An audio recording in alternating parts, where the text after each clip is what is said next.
Well, it's too hard to speak after Mr. President. No one speaks better than him.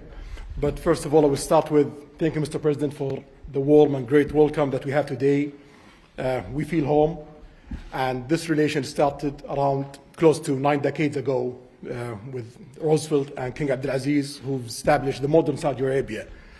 Also, I've known that America is almost celebrating 250 years of establishment, and also in 2 years we will celebrate in Saudi Arabia 300 years of establishing Saudi Arabia. We've been since the last 9 decades working together in many areas.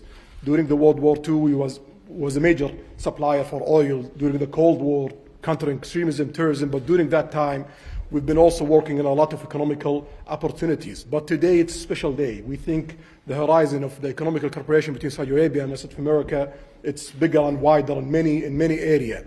We've been signing a lot of agreements that are going to open the door to develop the relation deeper in many areas, and we're going to work on it. We believe the opportunities is huge, so we're going to focus on implementation and keep increasing the opportunities between our both countries. So thank you again, Mr. President. Thank you very much. And also, before I come here, someone told me that there is in some of the bidding sites that they are bidding on me wearing black suits, and if you bid on me wearing black suits, I'm coming here with the black suits, they're going to get almost 17x. So I want to tell them, sorry, you lose the bid. Maybe next time. So thank you, Mr. President. Thank you. Very much.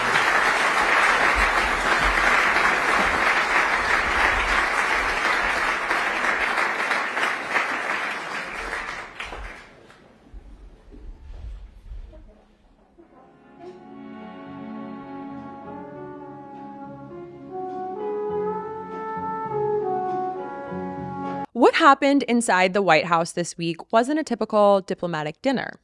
It wasn't about ceremony or tradition. It was something more revealing.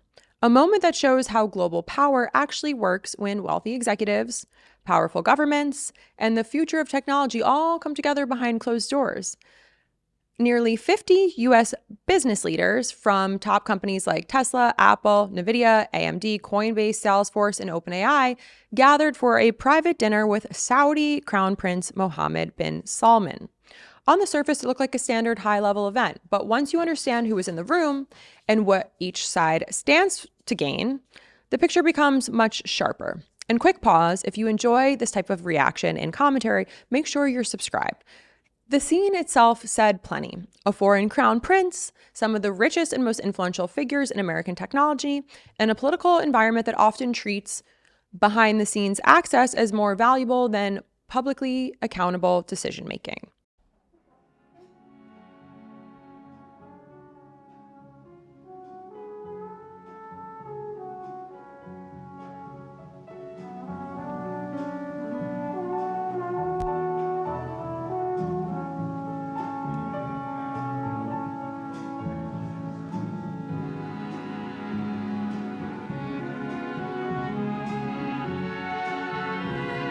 To understand why this gathering matters, we need to have a look at the context these leaders stepped into. Saudi Arabia's ambitions in global technology and investments are inseparable from its political structure. The country's power is highly centralized within the ruling Al Saud family, with the Crown Prince Mohammed bin Salman consolidating authority across government, military, and economic institutions. Since 2017, he has sidelined rivals and brought major decisions under his direct control. Dissent is routinely punished. Activists and everyday citizens have faced imprisonment for peaceful criticism, including women's rights advocate Lujain al-Lal, who was detained and reportedly tortured, and a doctoral student, Salma al-Shihab, sentenced to 34 years in prison for tweets supporting descendants. The government's resources flow through the Public Investment Fund, a nearly $1 trillion sovereign wealth fund controlled directly by the Crown Prince.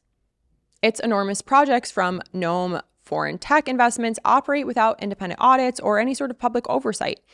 Even high-profile anti-corruption campaigns have involved such sweeping arrests, such as the 2017 mass detentions at the Ritz-Carlton in Riyadh, where businessmen and princes were pressured to surrender assets in opaque negotiations.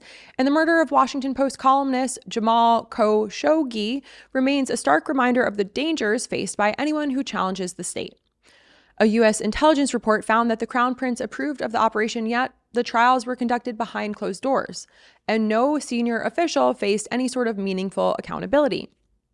This is the political environment America's most powerful executives walked right into, and that context makes their participation deeply significant and disturbing. When American tech leaders attend an event like this isn't just a photo op. It shapes how power works. Their presence beside a leader known for consolidating power and suppressing any sort of transparency inevitably lends an air of legitimacy to it, even if it's not their intention. At the same time, it also opens the door for governments with histories of censorship, surveillance, to then gain access to the most advantaged technologies in the world: chip, AI systems, digital infrastructure, tools that can strengthen state control as easily as they can drive innovation. Because these discussions happen privately, not in public hearings or open forums, the public has no insight into those decisions that will affect data rights, AI safety, financial systems, and global investments. And once companies become financially intertwined with foreign capital, it becomes harder for them to push out human rights protections or government transparency later on. All of this shifts influence from democratic institutions to private negotiations, shaping outcomes that will affect millions of people who were never given a chance to understand what the hell is going on, or ask questions, or challenge what's happening. Understanding who was at that dinner helps make the stakes even more clear. Jensen Huang, CEO of NVIDIA, leads the company that makes the chips powering nearly all modern AI. Lisa Su, CEO of AMD, runs one of the few companies capable of challenging that dominance. Greg Brockman, co-founder of OpenAI, helps build AI systems that influence communication, education, and everyday digital life. Then we have Brian Armstrong, CEO of Coinbase, who's shaping how digital money flows through the world. And of course, Tim Cook, CEO of Apple, who oversees a billion-dollar platform used by billions of people. Who oversees a billion-dollar product used by billions of people. These are not just business executives. These are architects of systems that will define work, information, privacy, and power in the years to come. This wasn't just another formal dinner. There is a consequential gathering happening in this moment because it showed how the future is increasingly being negotiated in these private spaces where public oversight can't be reached. That doesn't mean every detail is harmful, but it does mean decisions shaping our technology and our political future are moving way out of the public view. If you think more people should understand how these alliances shape the world we all share, pass this along. Make sure you're subscribed. Independent, critical analysis and reaction commentary like mine can't grow without your support. And staying informed is one of the most powerful, simplest ways to strengthen public oversight in a rapidly changing era. And fuck Elon Musk. And we're done.